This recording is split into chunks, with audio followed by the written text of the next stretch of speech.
Indian ഓഹരി വിപണി മികച്ച നിലയിലെന്ന് മോത്തിലാൽ ഒസ്വാളിന്റെ റിപ്പോർട്ട്. മൂല്യനിർണ്ണയങ്ങൾ ന്യായയുക്തമാണെന്നും പരാമർശം. ഓഹരി വിപണിയിലെ കമ്പനികൾ വരുമാന സ്ഥിരത കൈവരിച്ചു വരികയാണ്. മുൻവർഷവുമായി താരതമ്യം ചെയ്യുമ്പോൾ വളർച്ച മെച്ചപ്പെടുമെന്ന് പ്രതീക്ഷിക്കുന്നുവെന്നാണ് റിപ്പോർട്ടിലുള്ളത്. താരിഫ് സ്തംഭനാവസ്ഥയിൽ പരിഹാരമായാൽ അത് വിപണിക്കുള്ള വലിയ ഉത്തേജകമാകും. രണ്ടാം പാദത്തിൽ നിഫ്റ്റിയിലെ 27 കമ്പനികളെ വിലയിരുത്തുമ്പോൾ അവയുടെ വിൽപ്പനയിൽ 9% വളർച്ച കാണാം.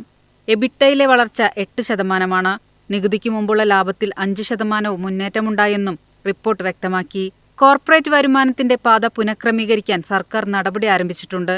ഇതിനൊപ്പം GST കുറയ്ക്കൽ പോലുള്ള ആഭ്യന്തര പരിഷ്കാരങ്ങൾ കൂടി വരുമ്പോൾ പ്രതീക്ഷയാണ് വിപണിയിലുള്ളത്.